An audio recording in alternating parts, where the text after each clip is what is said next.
Yesterday and today is the very first public unveiling in a public presentation of Project Looking Glass. A human being is about this tall. This is built in underground bases. It is colossal in size. And what happens is when you fire this thing up, these rings start going in all different directions. It shields off the barrel of water inside, which is just like your pineal gland. The water inside flips over in a time-space, which then captures argon gas, captures visual images, and this is what it looks like. It becomes huge, glowing, all the way out to these posts, which are used as stabilizers for the energy field. Now, it doesn't start out with an image of the Earth. That's just there as a placeholder, although you could see the whole Earth like that if you wanted to. That's not usually what happens.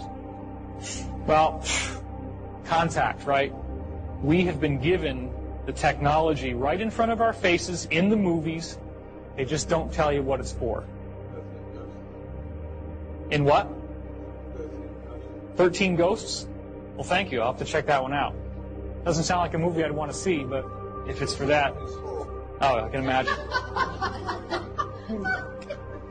So, contact, just to recap from yesterday, blueprints come in from the Vegans, from Vega. They figure out that it's only when you fold up these patterns into a cube, which forms what there in the center, the triangle with the eye in the middle, as it folds up. Cube geometry, that's when you can decode the plans to build this, these rings, which becomes this machine. And there's your little helicopter. So there's another shot of it. They got computer animations of how it's going to work with the different rings moving. This actually looks like the fisheye lens distortion effect that happens around the looking glass when you power it on. There's a gantry crane up at the top, and the little guy is dropped down and goes inside. That's like your barrel inside the mechanism there. And this is where all the action happens. This is where the Stargate opens, the wormhole into the higher realms. In this frame, we're seeing how the whole thing collapsed and fell apart. So, of course, you want to take a ride. You know, the new the new formation of the one after the old one breaks.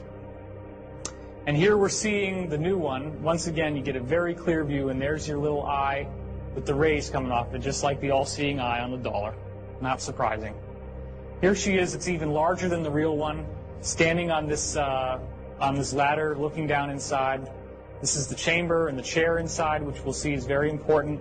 And here's your geometry. Look at that. Did anybody notice that when you were watching the movie? Because it goes by pretty fast. That's that same geometry that's in the background radiation of the whole universe with the sphere in the center. They fire it up. Guess what happens? Big, bright luminosity, just like the real thing. The real thing that they're actually using and have been using since the 40s at least. And here's what it looked like from the control room. It gets brighter and brighter, and then she starts having the floor disappear. She gets dropped down inside, and then, of course, she goes through this wild wormhole ride, and there's an ascension experience at the end of the dream.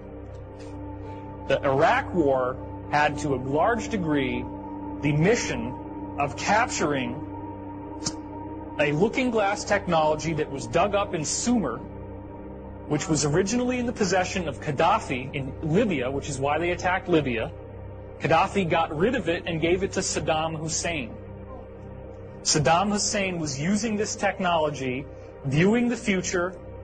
The U.S. government went in after him because they felt that the fate of the world was at stake, because if they did not capture this technology and get it back and deconstruct it, that the Earth would have a pole shift.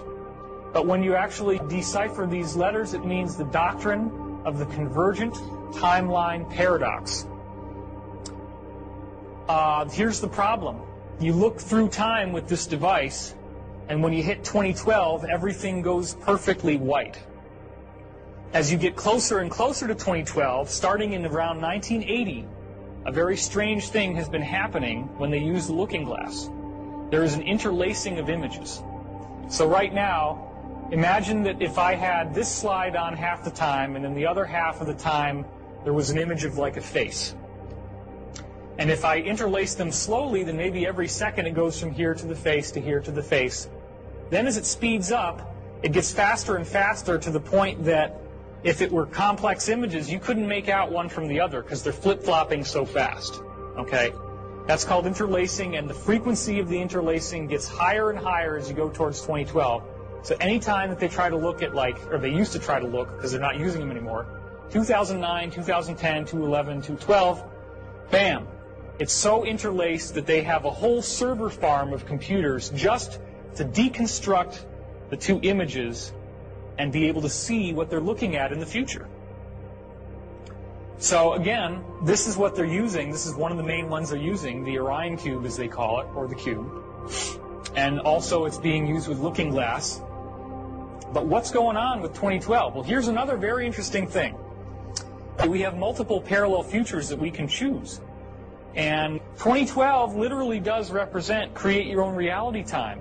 It has everything to do with what do you expect is going to happen. This is where thoughts becoming reality really takes on a whole new meaning in a way that you've never heard of before. So what they found that was so bizarre was that at December 21st, 2012, they could calculate it down to the day, that's how precise this was, that for some reason all the graphs, all the waves would go into a complete flat line. They no longer moved up and down like before. They went flat for like 7 or 8 seconds. So then they're asking the guys that went through these stargates and were traveling into the future, what happened to you? Every single time that somebody tried to hit 2012, they said the same thing. There was this thing they called the bump. It actually hits you like a bump. You actually feel like you've slammed into something. And as soon as it slams into you, you have the most incredible religious experience you can imagine. Cosmic consciousness. Your consciousness just blasts into this wonderful place where you have awareness of no space, no time. All knowledge is available to you. Ecstatic God consciousness.